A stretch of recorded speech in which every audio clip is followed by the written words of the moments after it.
Boys and girls, this is the Undisputed Era. Adam Cole, Kyle O'Reilly, Roderick Strong, and you're listening to Going In Raw, baby. Hey guys, this is Charlotte, and you're watching Going In Raw. Going In Raw. That sounds terrible. What's up? It's your girl, Sasha Banks, the Legit Boss, and you are watching Going In Raw. You like that? Hey, friendos, and Larson. Also Cal. Welcome to Going In Raw, the only pro wrestling podcast you need to be listening to, found right here, youtube.com/Stephen Larson, and found wherever fine podcasts are available. We just got done watching Extreme Rules. Thank you very much, each and every one who showed up, tuned in to watch our reaction live stream. It was fun. Kind of a weird show, and maybe more, no, not maybe, without a doubt, most importantly of all, thank you, Cal. Hey. Thank you. I'll say more at the end of the show, but these past 2 weeks have been tons of fun. This is your last official video. This is it. There's no more Cal after this. Matter of fact, you guys thought I was going to be around for this don't review. Leave me now. Yeah. Just anyway, one more hour. What?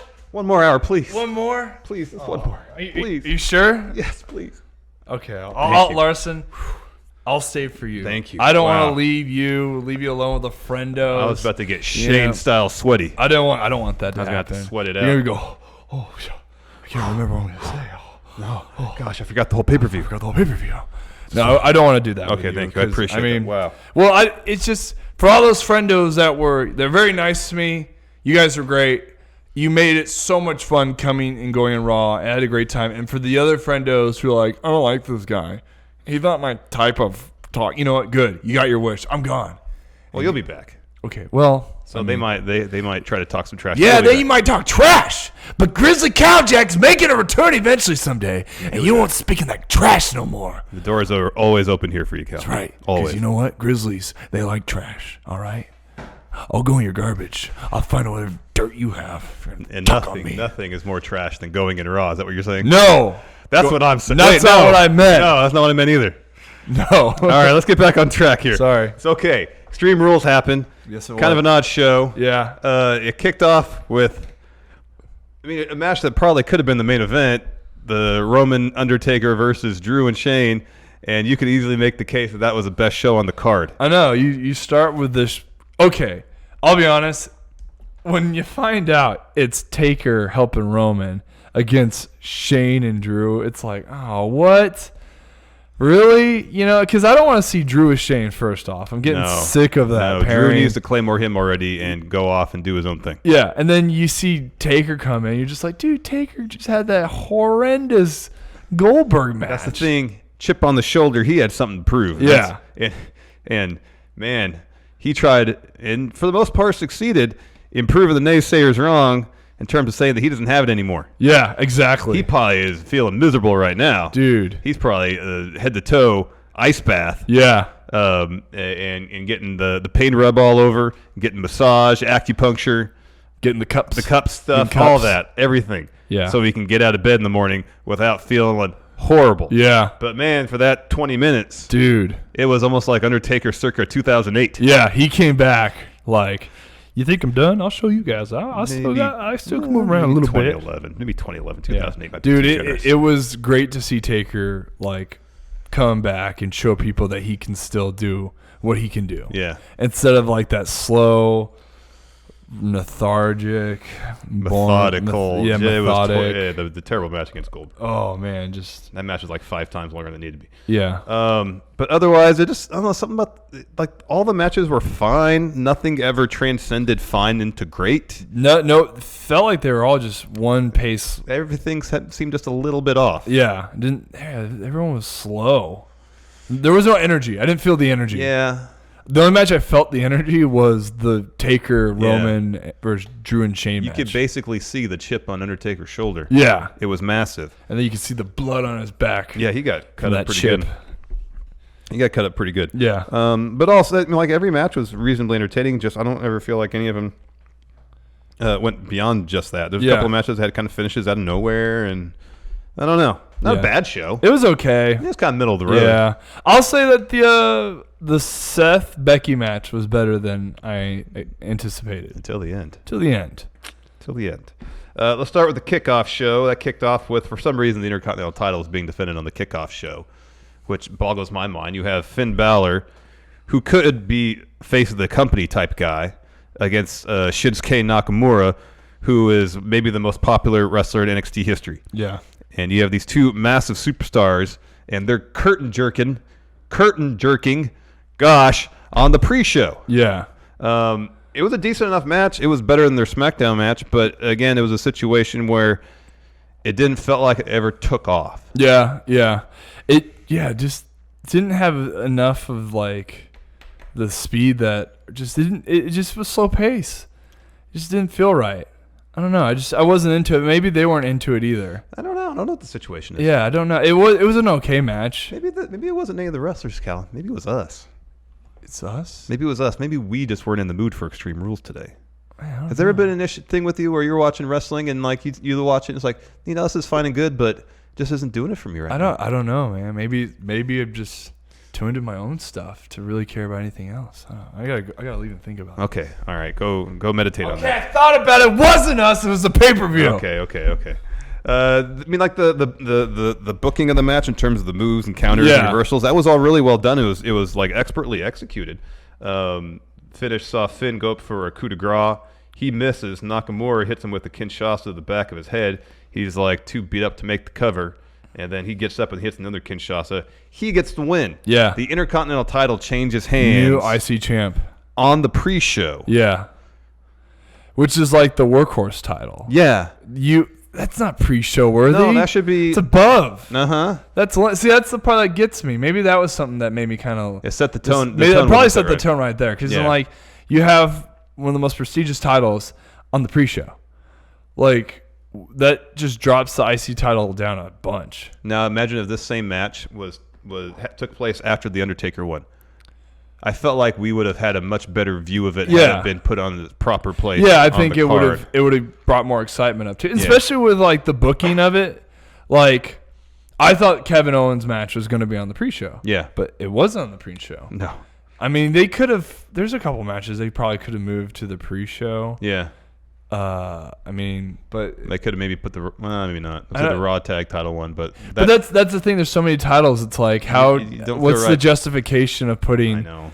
Like, why is that? I know. I don't feel right putting a title match on the pre-show. I know. It's almost like any match that did not have a title on it can go to the pre-show. Well, then you're talking Shane and Drew against. I know, Taker which was the best match. And that's not going on the pre-show. Yeah, exactly. I guess you could have had Bob Lashley and Braun Strowman on the pre-show. That actually, I think I would have preferred that to be on the pre-show. If you want to get a crowd hype, have that match. Yeah. Oh, yeah. But then the issue is people are coming into the arena. They have all those spots in the concourse. Yeah. But would that not make you want to get to the arena sooner? Maybe, just to like. That's a good point. Bear witness it. It might. So I was actually really surprised that Nakamura picked up the win here because he had just completely decimated and manhandled Finn on SmackDown. Yeah. And I thought, well, here's an opportunity for either Nakamura to take things a step too far, get DQ'd, or Finn to say, I'm not going to be pushed around by you, Nakamura.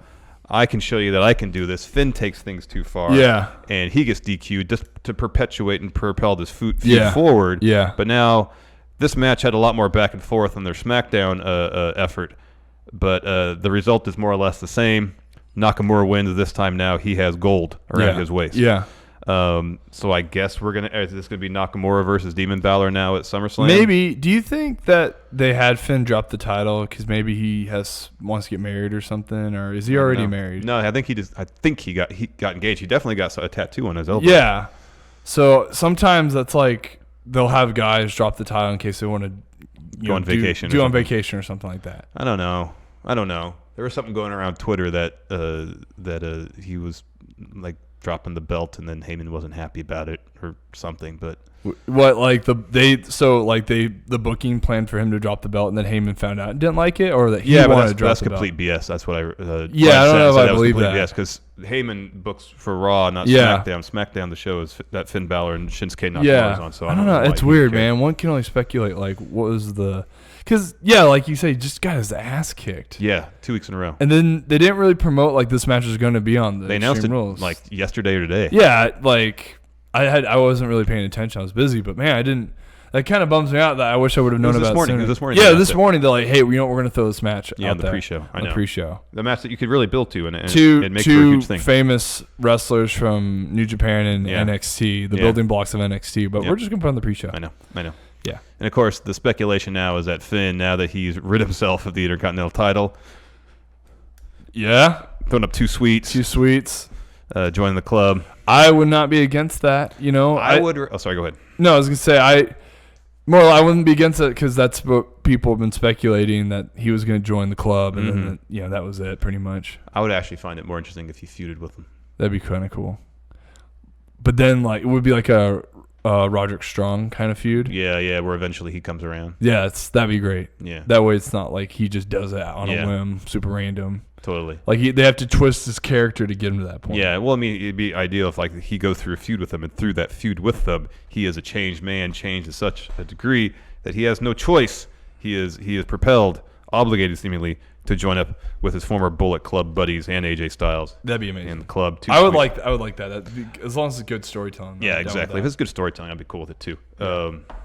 But I feel like a feud before that would be great because I think we've seen that one match between AJ and Finn. I think people want to. Oh, that was great too. Yeah, that was a match that was put together last minute. Yeah.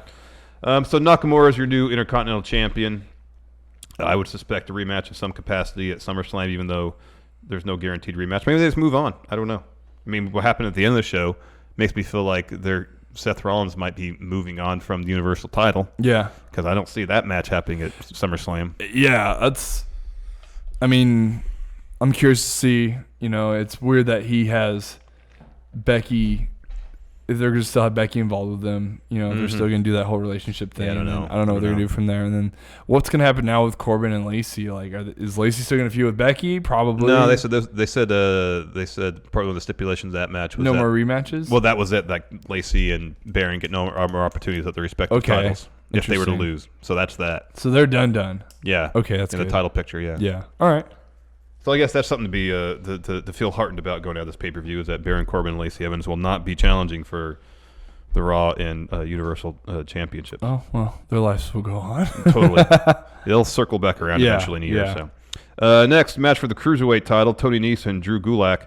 This is a hard-hitting affair. I really like this match. It was good. This is good. There was this bit where Nese is on the ringside area. Drew runs off the apron, can't talk, hits a flying lariat clothesline, and there was an audible smack, the likes of which you don't normally get with your standard clothesline or lariat. It felt more like, I almost say it wasn't chop loud. Yeah. But it was in those situations. The move lands, you're like, oh. Yeah. No, I remember that was stiff. Yeah, and they were working snug the entire match. The forearms seemed pretty stiff. They have a pretty good chemistry. Yeah. I like the Nese and Drew Gulak combo. Yeah, I do too. I like it a lot. Yeah. It's probably Tony Nese's last challenge for the Cruiserweight title for a little bit because he took the L. He did hit this new kind of thing that I didn't see him do before where, on Andrade sets up someone in the corner to do the double stomp while they're kind of in the trio type situation. Nese had Gulak in that, but not in the corner on the ropes facing outward along the apron. And he goes and does like a moonsault off that. I'd never seen that before. That's crazy. It was pretty crazy. Nese follows that up pretty quickly with a 450. Drew kicks out. And there's this great sequence. A lot of back and forth, roll-up attempt, counter roll-up attempts and stuff that leads to Gulak hitting like a deadlift powerbomb, getting a 2 on it. And then I look down for a second, probably to type a note, look back up, and Drew's hitting his finish to win. It seemed like kind of a very abrupt finish for sure, yeah. Yeah. Yeah, I guess. I think they're really, do you think that they're trying to make all the finishes seem like, boom, they came in out of nowhere for these abrupt? Maybe, but I don't know. Because there was a couple of abrupt finishes tonight instead of like the long build-up that they normally do. Like the WWE title match, that finish kind of came out of nowhere. Yeah, exactly. So, but anyway, Drew hits his finish, the Cyclone Crash for the win. Drew's going to have that belt for a little bit. I think he's going to have it for a while. I mean, they're still trying to build up 205, especially when you lose Mustafa and Cedric. I mean, they've been the main pillars for 205 for so long. So it'll be fun to see like Humberto build his name up and like Mike Kanellis, see what they do with him. Yeah, there's 205 Live's actually in a really good spot right now. Yeah, you think after losing the talents you named, they'd be kind of struggling, but after a few weeks, they found their bearings pretty quickly. Yeah. Main card kicked off with Shane and Drew taking on Roman Reigns and Undertaker. This match was booked. The pace was, for a Taker match, frenetic. There was always action happening. It was chaotic. No holds were barred. And if you just ignore the fact that the only weapon I think used during this match was a guitar, didn't really matter because it was just wildly entertaining from bell to bell. Yeah, it was good. And it wasn't that overbooked, which I was really pleased. I thought it was going to be a hot overbooked mess. I know. Elias, Dolph, Owens maybe. Yeah, no, it was just Elias. They took care of Elias. I mean, the way that they separate everybody in the end was perfect. Mm-hmm. It was enough to, like, get everyone gone. And then I love what Roman said to Shane right before he flings him into Taker. And then Taker kind of then stopped and said something, put him back up. I kind of like that, though. Yeah. Because it's not, like, so smooth and frenetic. Yeah. Instead, it's just like he said, looked at him, and then put him up there. I think, Roman said to Shane like something like, this is it, or going to hell or something like that. Yeah. And then when Taker couldn't pick him up the first time, he goes, no, not like that. Yeah. And then drops him, then picks him back up in Tombstone. So we just fast forward to the finish. But we can hit some beats here because That was it my fun favorite. match. That finish was my favorite. Yeah, the part, finish though. was pretty fun. So early on, Taker and Reigns have the upper hand. They're kind of beating up Shane all over the place. Drew would get in every now and again, get some action in. Shane would get back in. He'd get beat up. Reigns is a legal man against Drew. Shane lowers the ropes, sends Roman to the outside. From that point on, the heels kind of get the upper hand. Eventually, Undertaker goes to the timekeeper area, grabs a chair, and starts chasing after Shane with it. Shane runs up the ramp, and Taker comes back down the ringside. Later on, Shane joins him. He beats the heck out of Shane a little bit, sets him up for a powerbomb through the announce table, and then Elias comes out of nowhere, hits Taker across the back with a guitar. Right after that, Drew hits Claymore and Roman, sends him over the barricade. Taker has been isolated. Yep. This is their opportunity to take out Taker. Back to the announce table area, Undertaker is about to chokeslam Elias. Drew comes out of nowhere. Bang. Claymore again. Claymore was all over the place. It's top 5 finisher right now. It was. I love that finisher. You can hit it good. anywhere. It's so good. Come out of nowhere. It's perfect. Yeah. So then Undertaker's put on the table, the announce table. Shane goes to the top rope. Bang. Elbow off the top. They roll Taker back on the ring. Roman's still out of the equation. He's still over selling that Claymore in the timekeeper area. Elias and Drew set up Taker in the corner for coast to coast. They put a garbage can in front of him. So sorry, there was a garbage can involved. Yeah. Shane hits it, pulls Undertaker in the middle of the ring, expecting to go for the pin. Does Taker just lay there? Yeah. No, he sits up. He does the sits up. He does the sit up thing. I love that. Yeah. Because you could tell when Shane was pulling him in the middle. Yeah. I'm like, oh, he's gonna sit up. He's gonna sit up. Because then I like this about Shane. Shane's pulling him, and Shane sits on his ass as he's pulling him. Yeah. 'Cause he's so big. And then by the time Shane sat up himself, Undertaker sat up. Yeah, it was great. It was awesome. It was great. Choke slams the hell out of Shane. A choke slam for Elias too. And there's this great shot where Taker is waiting for Shane to get up to give him a tombstone, and so he's facing the hard cam, and from behind him, Drew emerges. That was awesome. Seething. Okay. So what I liked about that is showing how scary and dangerous Taker is, but then the way Drew just emerges. Scarier. Yeah. Because all the time you're like, oh no, this person's about to get killed by the Undertaker. Oh no. Now we're like, oh no. Drew's the hunter. Drew's now the one about Yeah. to take out Taker. Yeah, it was great. That made me like I don't know how to explain it. I was stoked for that part. Yeah. Because you just see the way Drew emerges. It was great. It was fantastic. It was like a horror movie thing. Yeah. So he emerges from behind him. He's setting for a Claymore. As soon as Taker turns around, he starts running towards him. Roman intercepts him with a spear. Great. Roman just runs in out of nowhere. You That don't was even awesome. see him. He set him for his own Claymore, then boom, Yep. Roman spear. It was great. And then Taker, we mentioned the finish where Roman says something to Shane, tosses him to Taker. Taker couldn't get up for the tombstone right away. Says, oh, no, not like this. Gets him up again, hits him with the tombstone, pins Shane. There's enough wiggle room here that if they want to do Drew Taker at SummerSlam, they could do that. Yeah. Drew can just say, I had you dead to rights. Yeah. If it weren't for Reigns, you'd have been mine. Yep. One-on-one, I can take you. It's going to set a good narrative for them when they wrestle, if they do at SummerSlam, which is great. I hope so. Yeah, because you're only as good as your last match. Yep.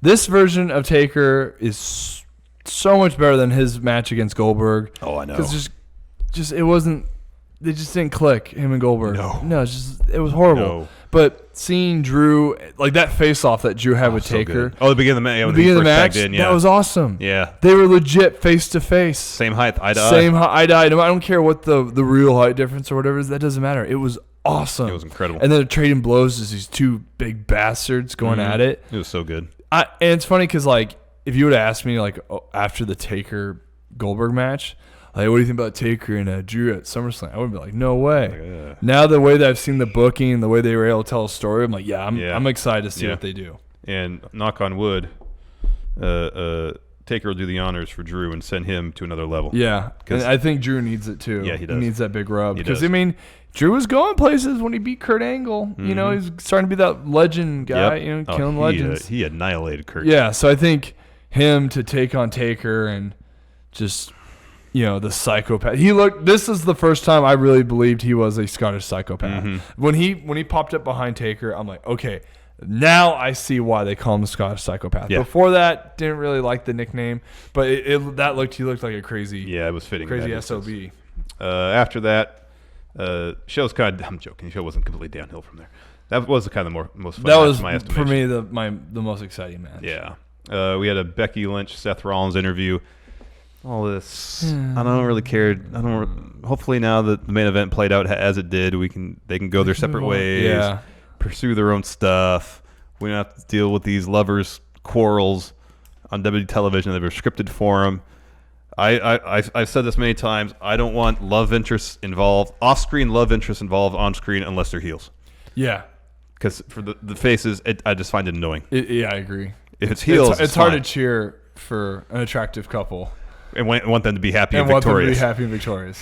It really is hard. Like, this is a cute couple. I really don't care. I don't want to see it. I know. Nobody wants to. Unfortunately, that's the way that we think a lot. Part of it, I think, though, is when it's heels that are romantically involved, it's like red hot passion. Yeah. It's like it could be Edge and Lita live sex show at any moment. Yeah. Whereas with faces, it's tenderness. And in other circumstances, totally cool. I just don't want them in my pro wrestling. No, I mean, hey, I don't mind seeing them at the ESPN, the ESPYs. No, great. That's great. And them, talking about with Becky, sharing the cover with Allison Brie. Yeah. What the hell her name is? Yeah, Allison Brie. Yeah, Allison Brie. Then Seth being the supportive one. Yeah, that's great. Hey, that's great. Teasing, I might do UFC, blah, blah, blah. Hey, she can do whatever she wants. That's cool. Totally. But do I want to see that on WWE? No, I don't really care. I don't want to see that. No. And how the main event played out towards the end, where Seth is the one that gets enraged that his girlfriend got laid out by Corbin at the end of days. And I understand Corbin dropping Becky at the end of days is supposed to get massive heel heat on Baron. But imagine if the situation had been reversed. Seth gets laid out. He gets hit with a women's right. Yeah, gets laid out by it. And Becky's the one's like, Yeah. I don't know. Or something like, or Becky gets even better. Have Becky get hit by the end of days. Yeah. Seth hits a stomp on Baron. He's not content with that. He goes for another one. He gets laid out with a woman's right then. Yeah. Becky comes to and makes Baron tap. That's how you do it. That would have been awesome. That's how you do it. Yeah. And I think Corbin would have been down. Oh, yeah. So. Yeah, he's a professional. Yeah. That's how you do it. But so we just jumped.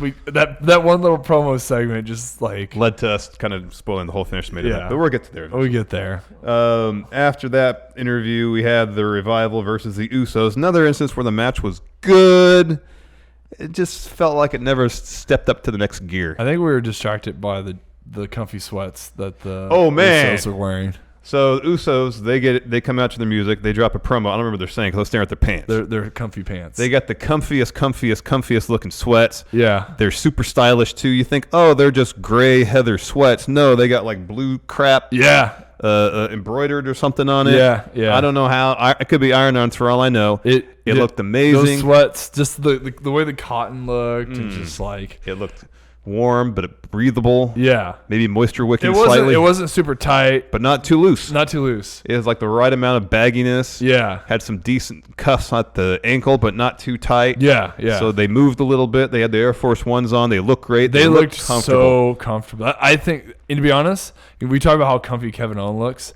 Usos surpassed They that looked so much more comfy. a million times I'm over. sure Kevin's wearing like clothes that makes him feel comfy. Yeah.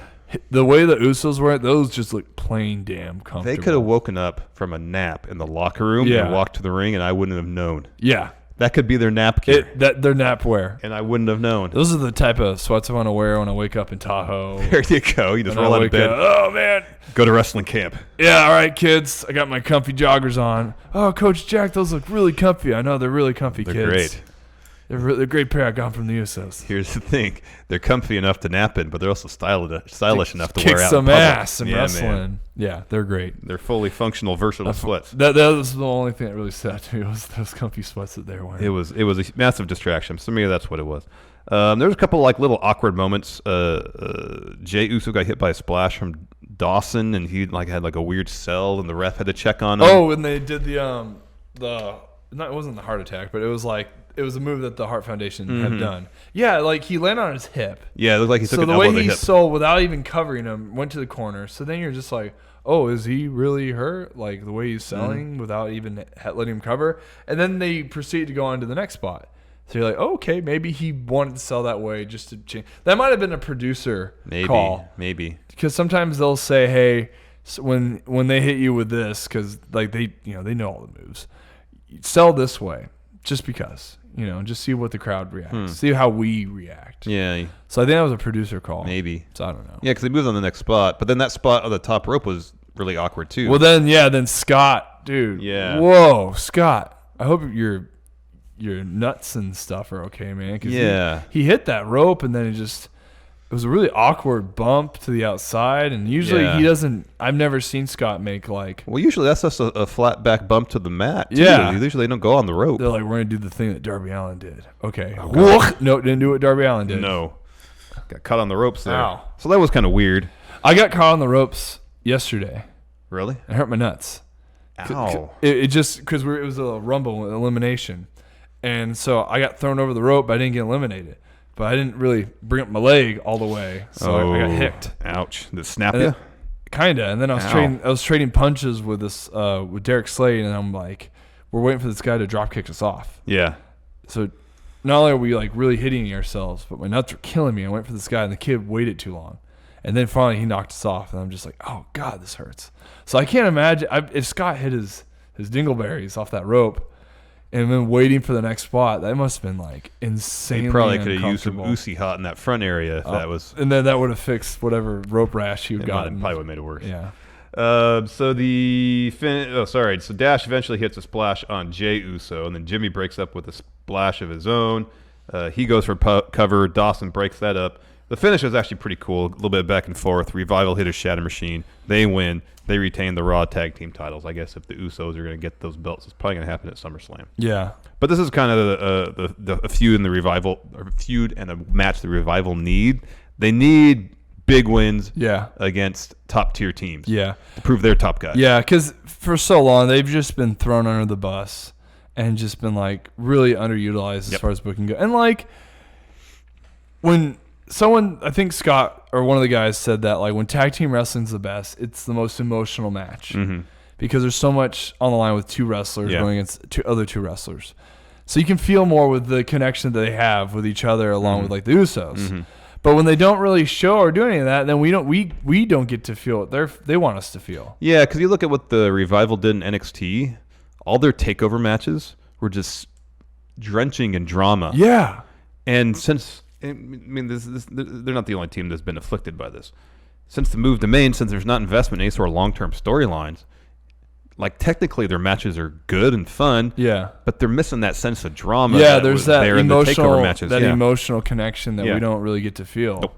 I mean, when they were tapping out to DIY and they were holding hands and they tapped at the same time. There was such a story behind that. That one was moment. so great. But yeah, we haven't had that big moment yet with them. Nope. And, like, I'm glad they won because now this means that they could eventually get to that point. They just need to be like, hey, they need to grab the producers, writers, or Vince and sit them down and be like, here, just watch this. Yeah. Watch them versus DIY. Well, I'm sure Heyman's seen all that. Yeah, I think Heyman's. So hopefully yeah. Heyman's clued in on that, and we'll start seeing something along those lines. Come on, Heyman, you can do it. I know you can do it, Paul. We have faith in you. Next, this was actually a really fun match. Cesaro, they're really pushing the sci-fi aspect of his character, his The Swiss nickname, Cyborg. taking on the main roster singles debut of Aleister Black. Bell rings. Aleister goes for a black mass immediately. Cesaro ducks. Pretty quickly, Cesaro goes for a neutralizer. Aleister counters with a backdrop. The story of this one was Aleister going after. He's doing the leg kicks. Yeah. It was like he watched that.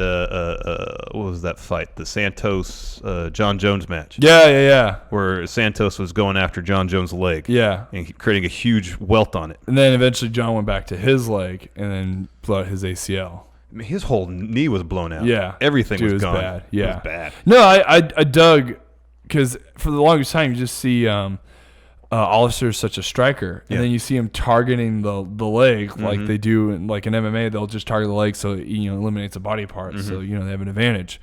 But it was interesting to see Cesaro get his leg taken out because I don't really. I like that they're doing more like body part style wrestling, but using striking rather than using, submission. yeah, stuff. exactly. Yeah. And then eventually, like you hit the leg enough, boom, then you go to a submission to try to submit, Cesaro. Yeah. And it's, Cesaro's such. When everything's healthy, he is a Superman. Yeah. He is a cyborg. But when you take that away, you eliminate a lot of his power and his strength. Yeah, at one point he was going for, I can't remember what move it was exactly. It was a neutralizer. And his knee gave out. Yeah, his knee. Yeah, exactly. Yeah. I forget what it was, but yeah, he stopped. His leg gave out, and then that was the moment that allowed.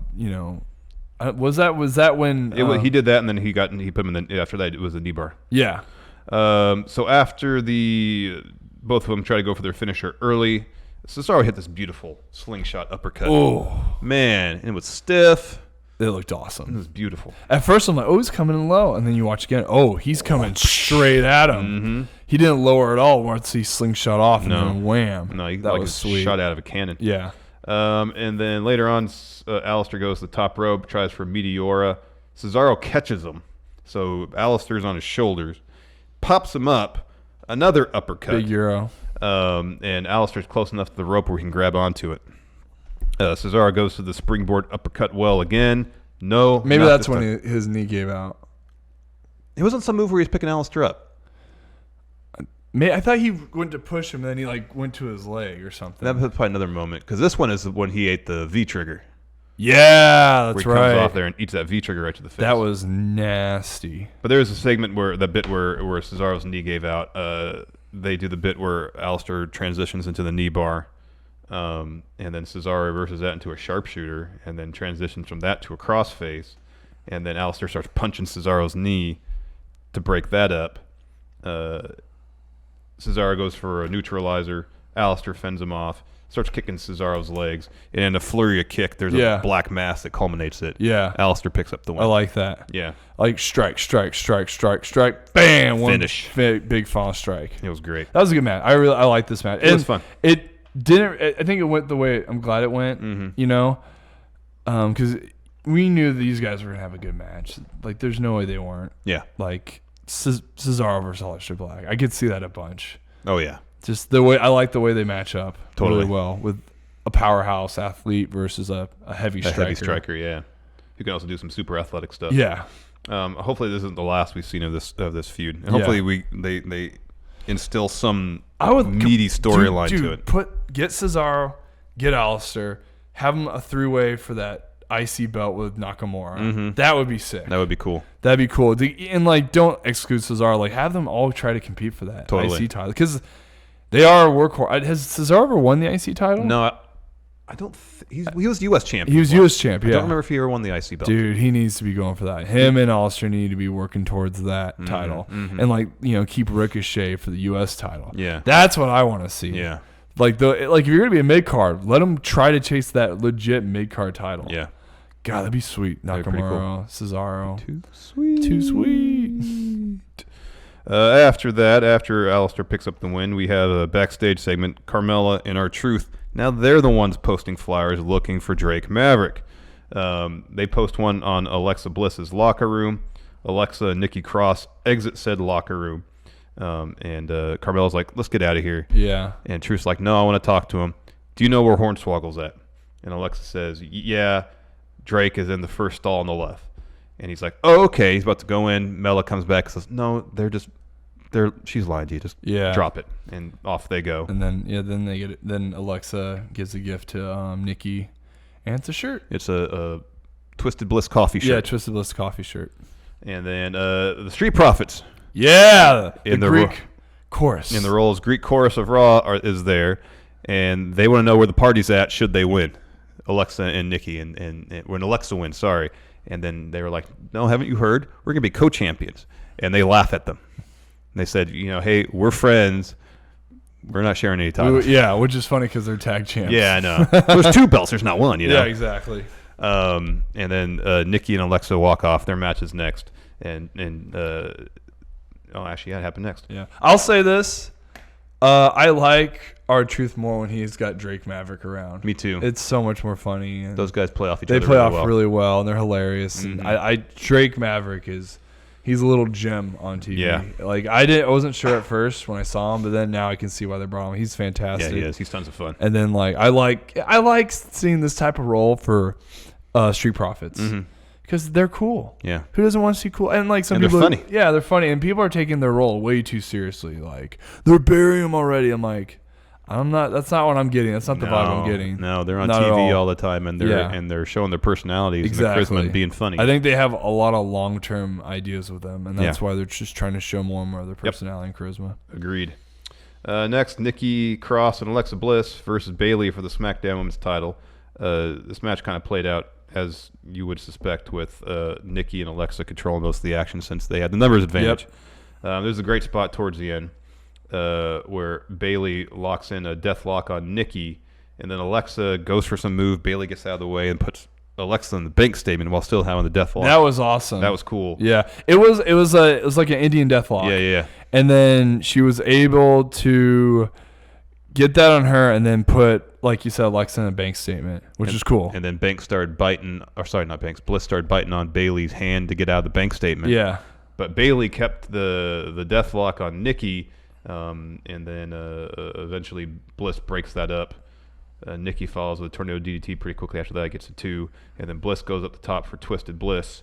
Bayley gets her knees up, cross tags herself in. She jumps off the top rope, eats a jumping knee from Bayley, and then Bayley follows with the Macho Man elbow for the win.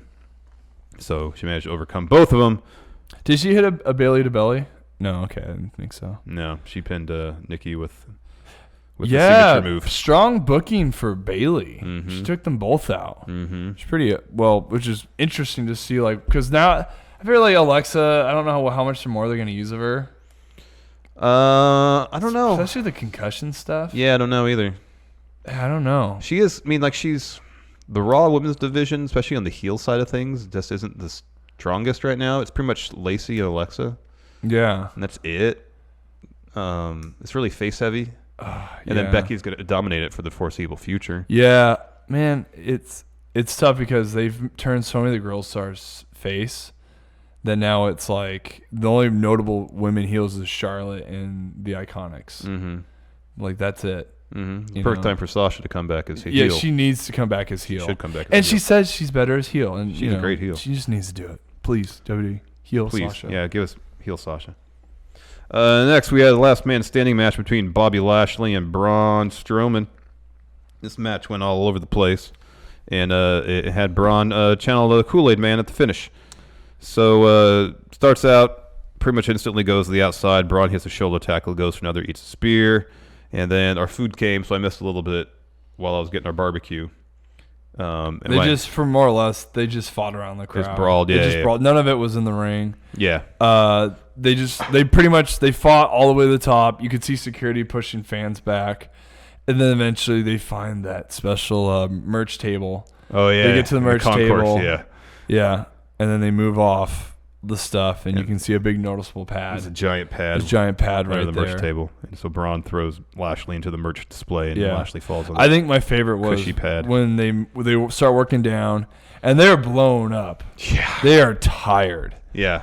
The two big dudes, and they can't move around that much.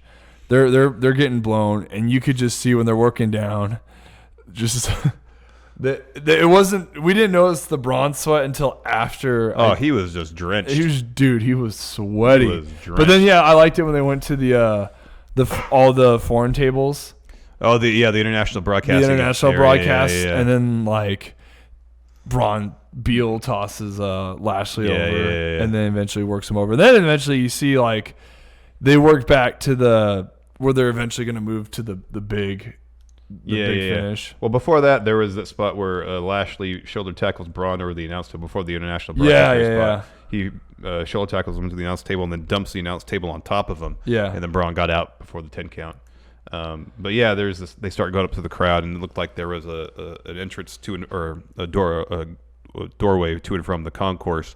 They kind of blocked off with a fake ceiling and a fake wall, which they kind of tease on the opposite side with the construction sign. And so they're brawling up there, and there's like a little gate that keeps people back from, I guess, falling into this onto this little ceiling they had built there.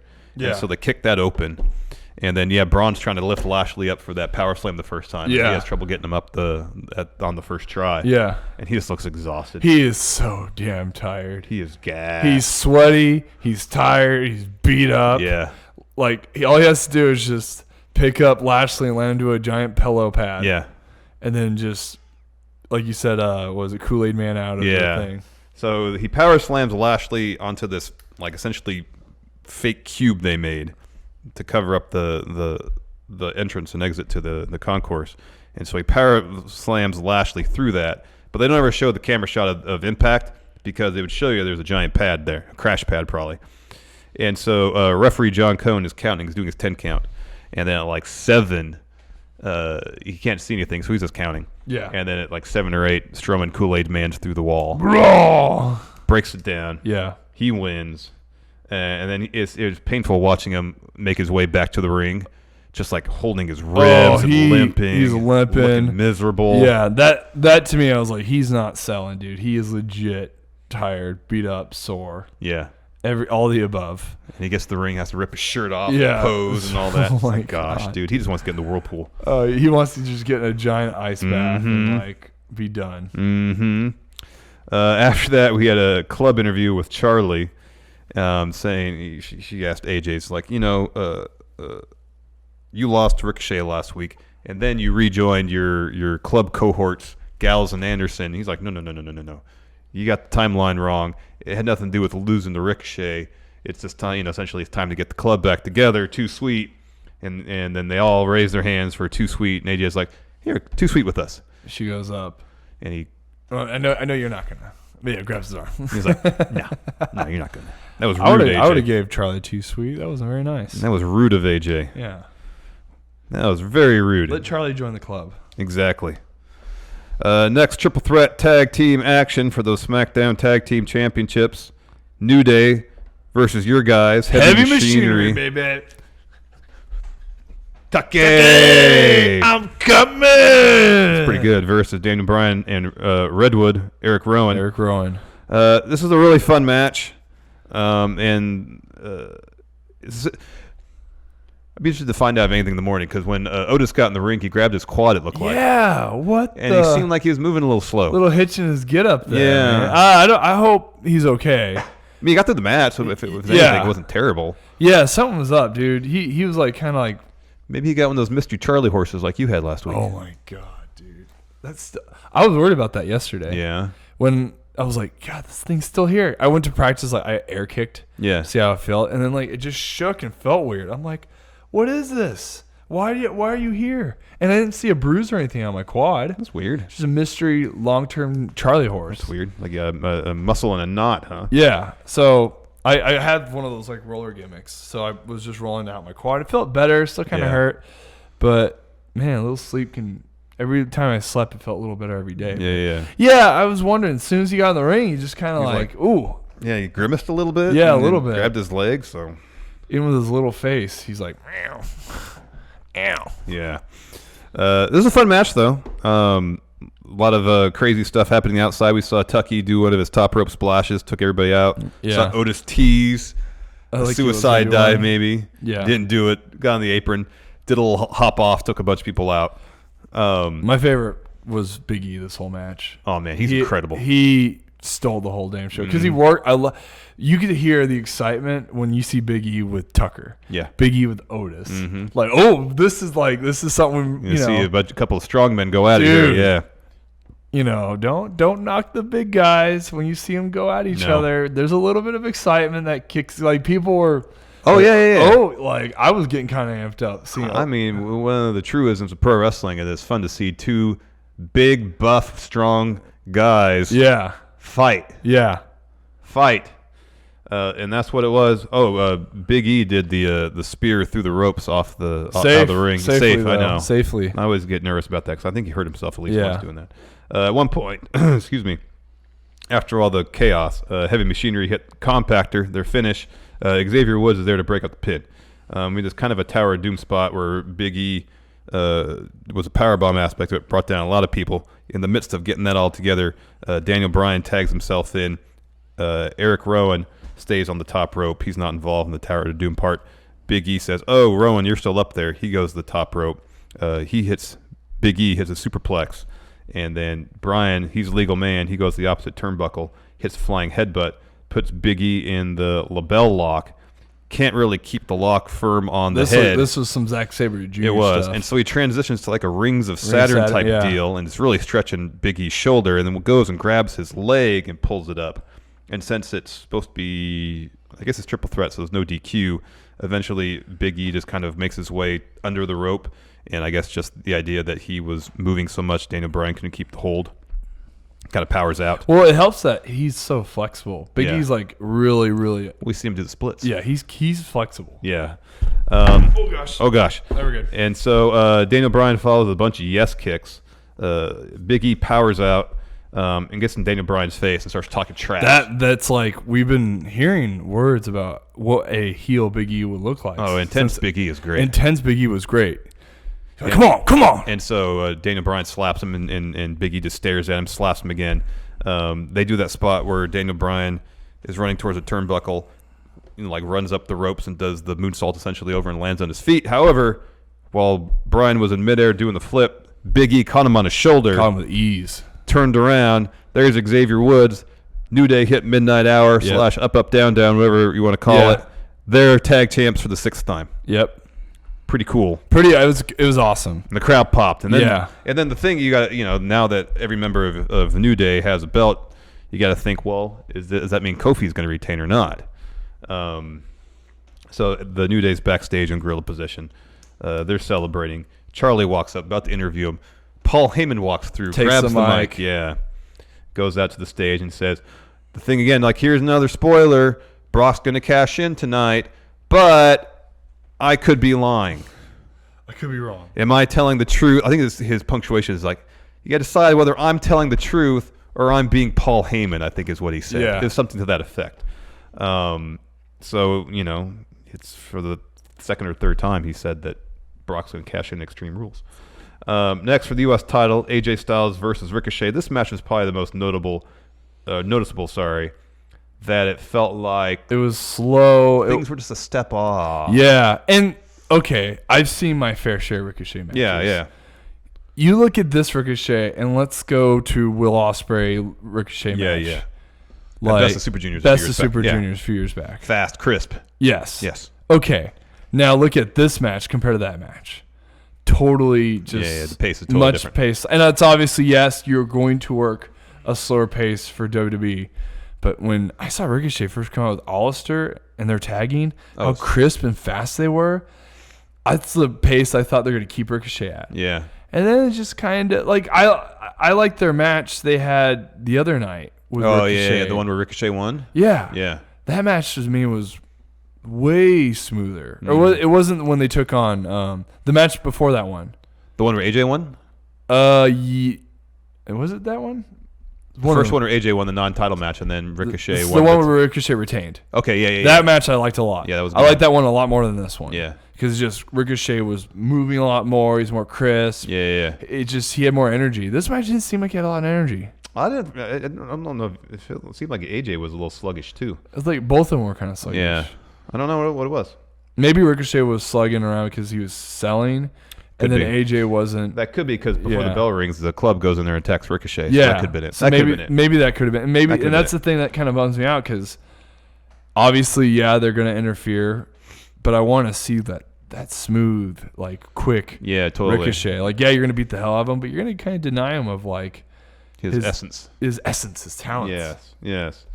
I mean, that being said, it did seem like a match. But someone in chat mentioned this too, that a lot of the AJ Dream matches and the feuds he had, especially when he was champion, they were never bad, but they never transcended being pretty good. Like his feud against Kevin Owens for the U.S. title, and I think also for the W title, it had its moments, but it's like they couldn't, like the producers or creative couldn't get out of the AJ and Kevin Owens way and just let him have a really good match. They would have had to be some wonky finish or some gimmicky thing. His feud against Nakamura, it was all about low blows. Yeah. And they had their final match, their last man standing match, was pretty solid, but nothing compared to the Wrestle Kingdom match. Yeah, exactly. Back, and I'm not blaming that entirely on AJ. It's just circumstance. I feel like it's all of its circumstances. Yeah. That TV WWE style. Yeah.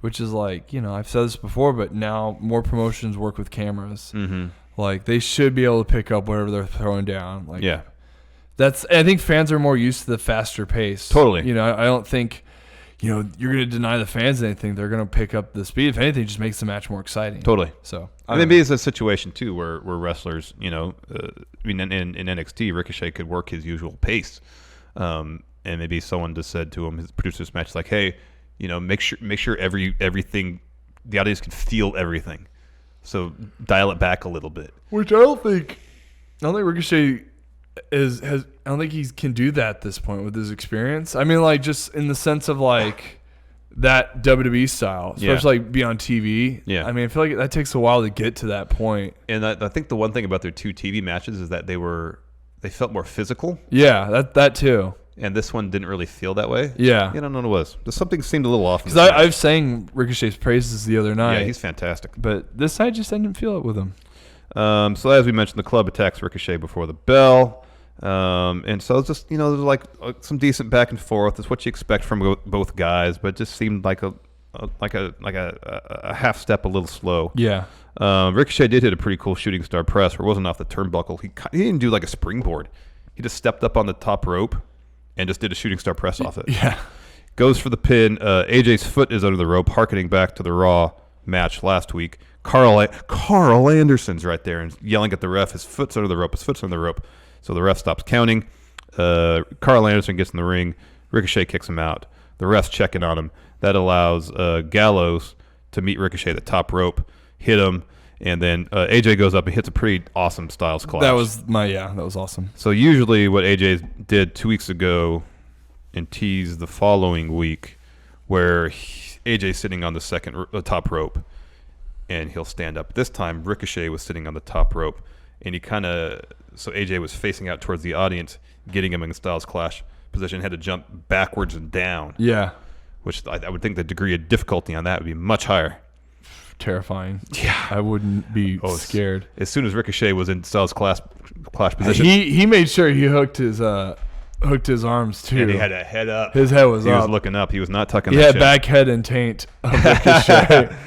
So AJ Styles wins. He is your new U.S. champion. Yep. Fine match. Just a little something was missing. Yeah, I agree. A little something was missing. Next, another match I think that was either announced yesterday or today. Kevin Owens versus Dolph Ziggler. They had a recap package about their feud, such as it is. Bell rings. They're in there arguing a little bit. Dolph slaps KO. Real hard slap. Made his ear all red. Ear was all red. And Owens kicked him in the gut, dropped him with a stunner. 10 seconds in, Owens wins. Yep. And then he grabs the mic, drops promo, again says, Shane, you get too much TV time. Fate has intervened. You waited tombstone, so you're not going to come out here. But Shane, you can kiss my ass, and you can go straight to hell. That's great. So we're definitely getting Kevin Owens versus Shane at SummerSlam. Yeah. And hopefully, as we talked about on the Friday show, this will start to write Shane off TV. Yeah, exactly. Because he doesn't need to be the focus anymore. It's just too much. It is. And you have so much talent. Like, let the talent run. Let Drew have that role of top heel, not Shane. It's unnecessary. Yeah. Next, Samoa Joe interviewing Gorilla Position, talking about how he's going to exit Extreme Rules as WWE champion. Unfortunately for Samoa Joe, it didn't work out that way. There were some cool little story beats in this match. Joe grabbed Kofi's hand at one point, and I couldn't hear what he was saying, but he was yelling at him. It's like, is this the hand, something, something, something? And almost kind of does like a Pete Dunne finger thing. Takes Kofi ringside, puts his hand between the ring steps, and then stomps on it. Oh. That was cool. Yeah. It kind of reminded me of Sasha Bailey, the first match, where Sasha was working over Bailey's hand because she broke it or something. Yeah, she broke her wrist. And then later on, Kofi has SOS. Joe kicks out. There's a really cool spot where Joe sinks in the coquina clutch, and Kofi tries to walk up the ropes to escape, but rather than kind of being able to walk up and then reverse and put Joe in a pinning predicament, Joe just throws Kofi on the mat. So Joe's learning that he's like, no, let go. Yeah, just let go, slam you. Yeah. Follows with a senton, gets the 2, and it feels like the match is building, and then Irish whip, Trouble in Paradise, Kofi wins. Yeah. Kind of an abrupt finish. That was the second abrupt finish. Yeah. Whenever there's more than 2 or something, it's like everyone's doing abrupt finishes, but I know. Yeah, I guess in that sense, like trying to book how strong the Trouble in Paradise is, which is fine. But I like this match. It was a good, solid match. Yeah, it was good. Just if it weren't for the abrupt finish, I mean, it's 2 things. I'm kind of bummed that Joe keeps taking pins. Yeah, I mean, it'd been kind of interesting if they had found a way to have Kofi retain, yet have Joe like go crazy and get out of control and start stomping on the hand or something like that. Whatever. And I thought like Joe's gonna win, and then next thing you know, you hear Brock come in and cash in, and then you're like, okay, well this is gonna set up Joe and Brock for SummerSlam, and then like they can carry this over into when SmackDown goes to Fox on Friday, which I was like, okay, smart booking. You know? Yeah. Brock doesn't have to be the Universal Champ. Instead, he can contend with the WWE title. And then you can have Kofi in the mix there too. And then you can also get the New Day involved. Totally. And then Kofi can beat Brock or however they want to tell that story or just whatever. But then it just, Kofi just won. Yeah. And then what does it mean for Joe? Yeah. Just Joe eats another loss. I know. Doesn't push his character anywhere. No, and the kind of the crummy thing is we saw this with Joe's feud with AJ, where he'll lose, and then he's like, well, yeah, you beat me, but I'm just going to essentially terrorize you and or your family until you give me another match. And that's the thing, like, we didn't get a lot of Joe terrorizing and like just destroying the New Day or any of that kind of build. So it's like Joe said all this, and it just didn't mean anything. Yeah. False threats. Yeah. And it's like when you see Joe like with AJ and him threatening his family and all that, that was great. It's like Joe said he's going to do it again. Kofi flips on the bird and just pretty much. Well, like the whole feud was rushed, kind of. Yeah. They had like 3 weeks to do it. Yeah. We'll flip the bird. That's enough to get him in. That's edgy. Yeah. And then finally the main event. Baron Corbin and Lacey Evans taking on Becky Lynch and Seth Rollins. Becky and Seth had some matching green gear. Adorable. And like this match was fun enough. It was fine. It was fine. It was better than I expected. There was that one spot where Lacey had a chair, Becky had a chair. Lacey goes high, Becky goes for the gut, and then Lacey kind of just drops the chair and it bangs Becky right in her head. Oh, poor Becky. She didn't bat an eye. No. She didn't flinch. She didn't do anything. She just kept on going. She likes to be the man. Yeah. Nothing bothers her. Nope. That's great. You saw her get concussed by, Nia Jax and get busted open, and she seemed to be reveling in it. That's right. Yeah. This picture right here. Yeah. Loved it. So there were some weapons. We saw some chairs, some kendo sticks, some tables. Limited intergender action. We'll get to that in a little bit. I guess we already mentioned that with Baron dropping Becky at the end of days. There was a cool spot where Seth and Becky set up parallel tables. They both go to the top. Seth is standing on the ring post, whereas Becky's sitting on the top rope. Becky hits a leg drop on Lacey, sending her through one table, and then right after that, Seth frog splash puts Baron through the other one. That was cool. Yeah.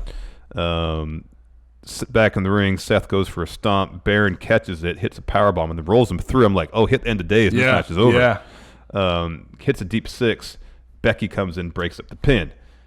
And this is where, in this whole mess, Baron drops Becky with an end of days, and then Seth loses his mind.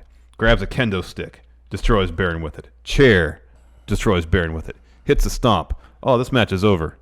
Not content. Another stomp. And another stomp. Then he finally wins. Yeah. Match is over. Yeah, so all it took was one end of days to make Seth go insane. Yeah. Like, kind of over the top. Yeah. It's like, really, you're that, like, I guess that's showing how much Seth really loves Becky. Yeah. Even though it's like you showed their relationship on all these backstage segments, and I don't really feel like that intense, passionate love, but just like goofy. Well, as their love story has been written for him by WWE Creative, you know. So then when Seth is like, no, all right, Seth, get really like intense. Well, there's that, and then like,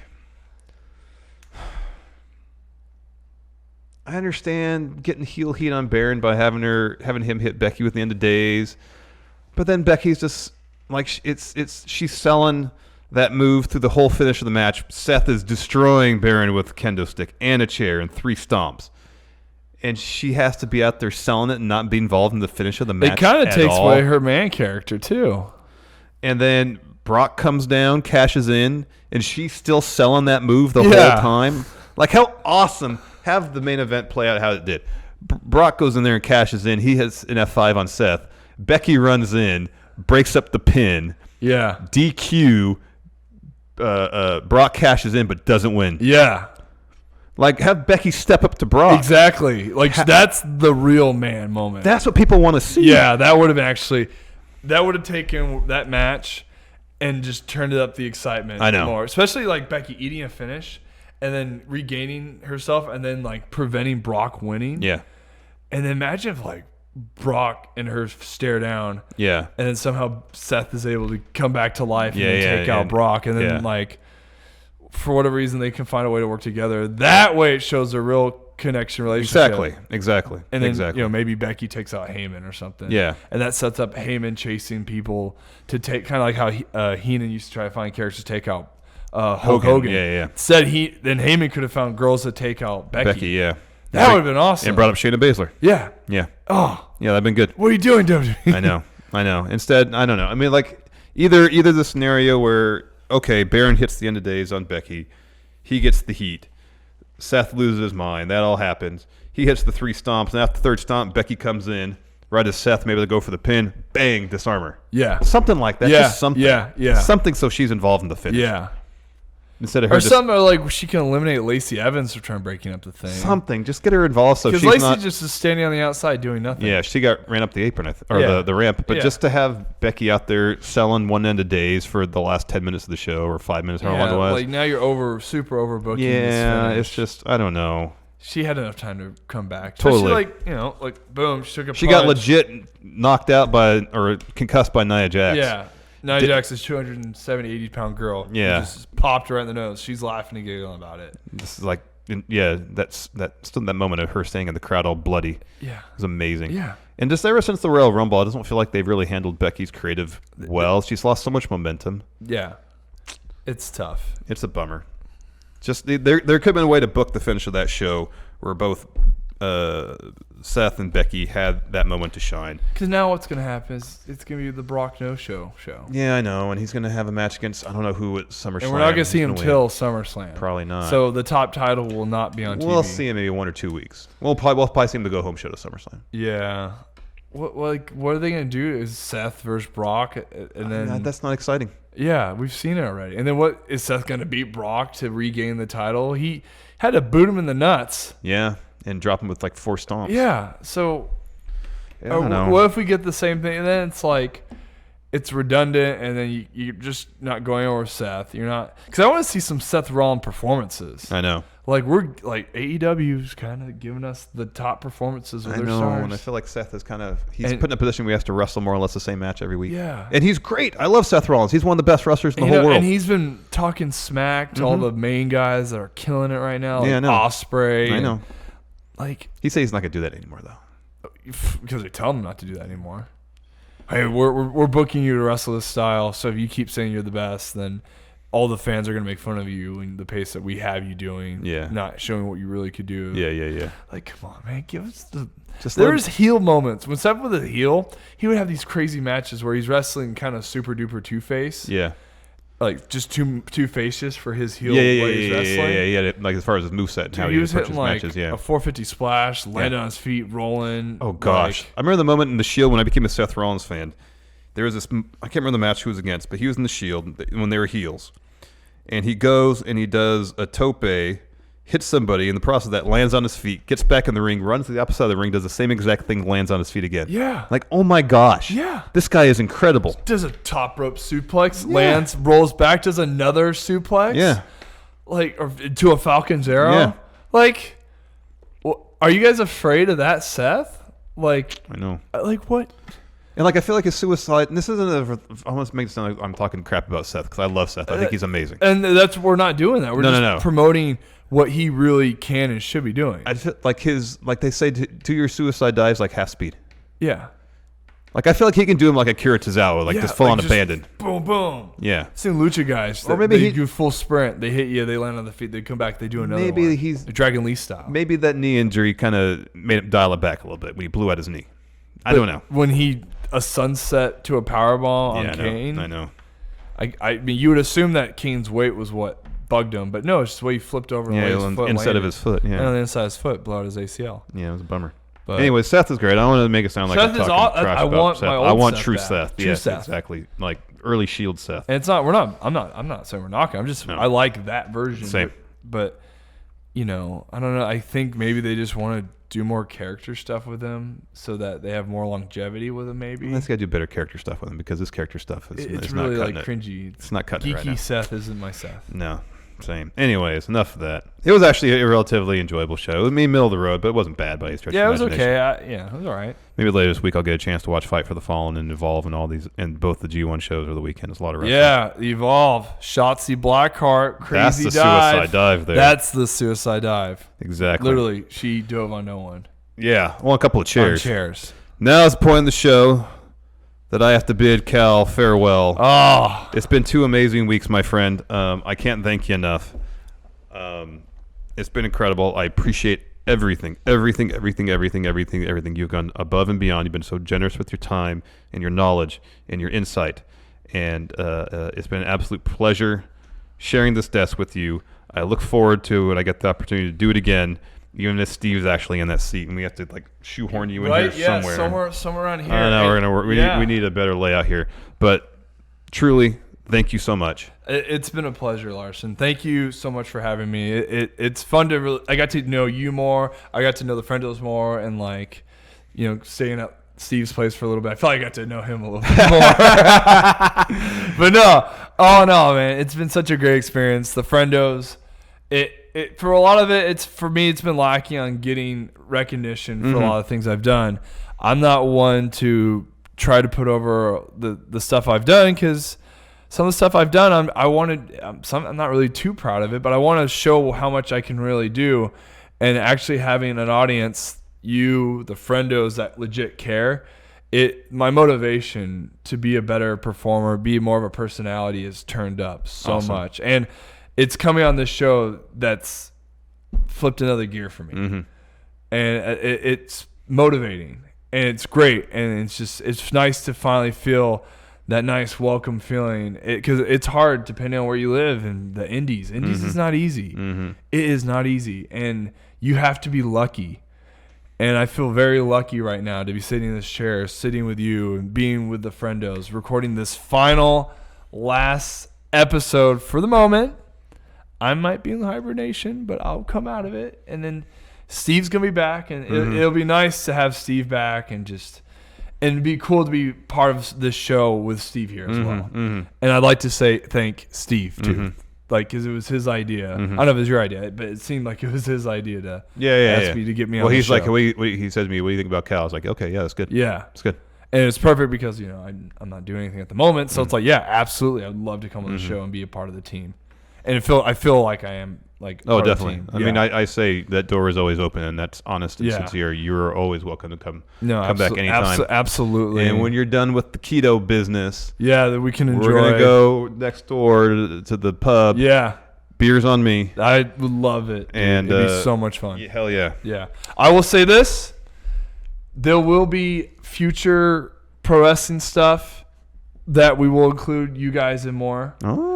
I think there's some stuff that we can do to get Friendo Road going again. Yes, that's something that definitely. I think the Friendos really like that. Yeah, I think so too. It's another side of like your guys' personality. Totally. The creative aspect that you Yeah, guys, we don't because you get guys to are do- super creative. We don't get to do the filmmaking stuff very much, and that was a nice outlet. That's So, for sure. and then it's like I gave you guys some of my backdrops that Totally. we can totally use. I mean, I'm leaving it there because I'm going to get them back. Okay. So I got to come back to do some filming. There you go. Finally do some promo stuff with Grizzly Cowjack. So you have normal Cow right here, but you don't really get to see Grizzly often. And I don't get a chance to cut promos the way I've always wanted to.